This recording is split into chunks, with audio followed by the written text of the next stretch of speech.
if I told you that the internet we use today, this fragmented, algorithm-driven, outrage-fueled machine we scroll through every single day, actually died? And I can tell you exactly when it happened. It was sometime after 2016, because 2016, despite everything else going on in the world that year, was the last time the internet genuinely felt alive. It felt electric, it felt like it actually belonged to us. And if you were online during that era, you already know exactly what I mean. That feeling of logging on and not knowing what you were going to find, that sense of collective wonder, that thing where the entire world felt like it was sharing one big inside joke. That was 2016, and we will never get it back. So today, we are going into it. We are going deep on why 2016 was the peak, the absolute pinnacle of internet culture, and why everything since has been a slow, quiet decline that most of us have been too distracted to even notice. Whether you lived through it as a fully conscious adult, or you were just a kid absorbing it all through a phone screen, this one is going to hit you right in the nostalgia. Let us get into it. To understand why 2016 was special, you first have to understand what the internet felt like in the years leading up to it. By 2012, 2013, social media had become a real thing. Tumblr was this sprawling, chaotic, creative universe. Twitter was where your favorite celebrities were actually talking like real people. YouTube was in what a lot of creators now call its golden era, where someone with a camera and a personality could genuinely build something from nothing. Vine existed, and it was perfect and beautiful and short. The internet in that period felt like a wild frontier. Messy, yes. Unpredictable, absolutely. But it had this organic energy that you could feel through the screen. Then 2016 arrives and something clicks.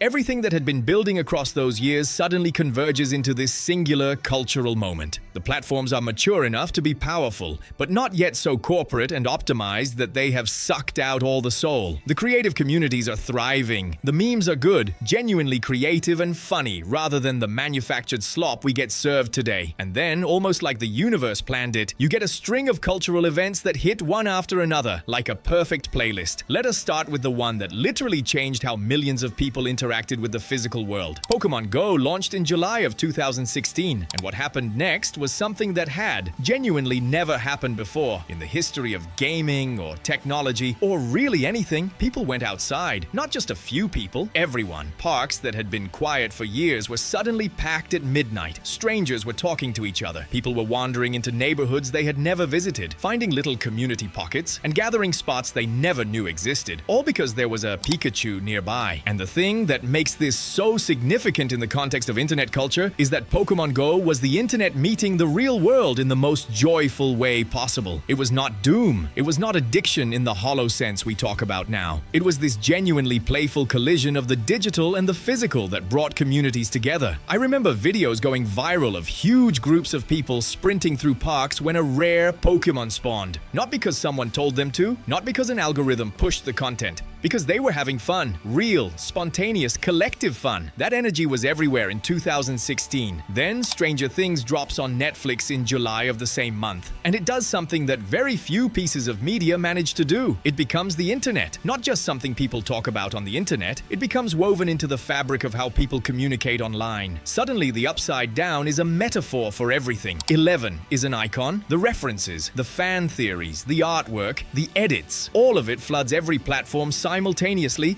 and creates this shared cultural language that felt genuinely exciting to participate in. You could not log onto any platform in the summer of 2016 without feeling like you were part of something. And this is the key thing about 2016 that is so hard to articulate, but so easy to feel in retrospect. Everything that happened that year, all the cultural moments, all the memes, all the viral events, they spread horizontally. They moved person to person, community to community, with this natural, organic momentum. When something caught fire in 2016, it was because actual humans chose to share it, because it genuinely resonated with them. Not because a recommendation algorithm decided you were in the target demographic. Not because a brand paid to have it placed in your feed. It spread because people loved it. Think about the meme culture of 2016 for a second. If you were online that year, you remember it vividly. The memes were layered. They rewarded people who had been paying attention. They required context and community knowledge to fully appreciate. There was a whole creative ecosystem of people building on each other's work, remixing, subverting, evolving jokes across weeks and months. The Dat Boy meme, Harambe. The countless formats that would start in one corner of the internet and completely mutate by the time they reached another. These were not optimized content pieces. They were genuine cultural artifacts that the internet made together. Compare that to meme culture today, and the difference is almost painful. Trends last 48 hours.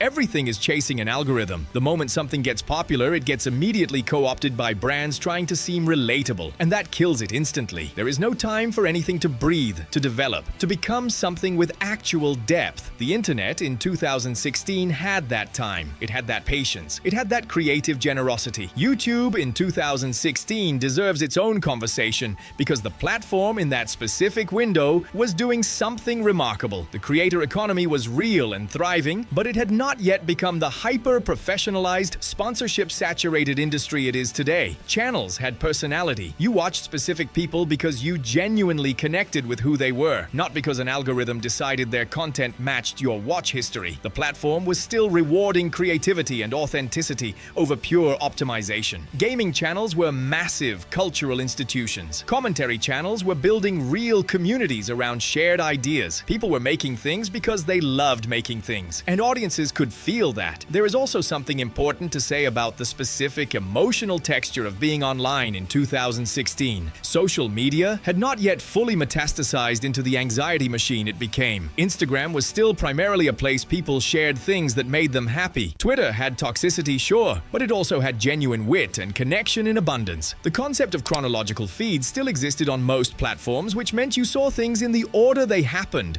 rather than in the order an algorithm decided would most effectively keep you scrolling. That chronological feed is more important than it sounds. It meant the internet felt like a living, breathing, real-time conversation, rather than a curated performance. Facebook was starting its decline, but had not yet become what it is today. Snapchat was this genuinely intimate and ephemeral little world that felt radically different from every other platform. Tumblr was still the creative underground, this sprawling library of fandoms and aesthetics and original writing that existed almost entirely outside corporate logic. Every platform had its own distinct culture and feel, and moving between them felt like visiting different neighborhoods in a city, each with its own vibe and regulars and unwritten rules. That ecosystem of distinct platforms with distinct cultures is something we have completely lost. Today, everything converges toward the same format. Short vertical video dominates everywhere. Every platform is chasing TikTok's algorithm, whether they want to admit it or not. The distinctiveness is gone. The neighborhoods have all been replaced by the same strip mall. The music of 2016 is deeply tied to this too, and it is worth mentioning because so much of internet culture is carried in its soundtrack. That year gave us an extraordinary range of music that became the actual audio backdrop of the online world. Songs that got woven into memes and videos and moments in ways that made them inseparable from the cultural memory of that time. If certain songs come on today and you were online in 2016,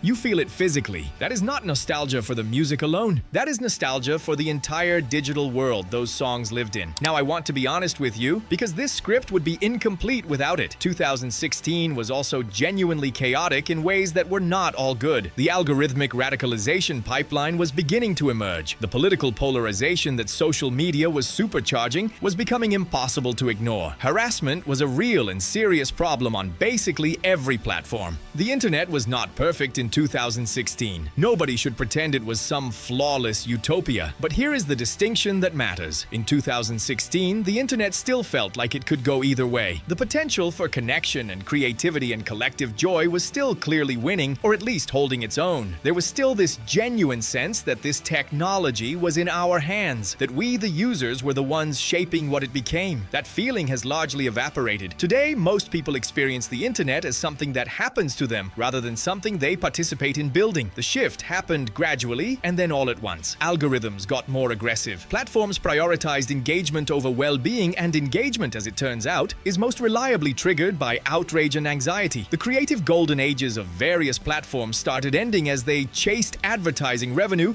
and sanitized themselves for brands. Vine died in 2016, which feels deeply symbolic. The most creative, most purely joyful short video platform ever built shut down that year. And it is hard not to read that as a sign. The post-2016 internet is not without its moments. There have been genuine cultural events, genuine creative movements, genuine communities built online in the years since, I am not claiming that everything good ended on December 31st, 2016, but the overall texture has changed in ways that are hard to deny once you have felt the difference. The spontaneity is rarer. The organic discovery is rarer. The sense that you and your friends and millions of strangers are all experiencing something together in real time is rarer. When you feel nostalgic for 2016, what you are actually feeling nostalgic for is a specific quality of human connection that the internet briefly made possible before the forces of optimization and monetization slowly ground it down. You are nostalgic for Pokemon Go bringing strangers together in parks at midnight. You are nostalgic for logging onto Tumblr at 2 in the morning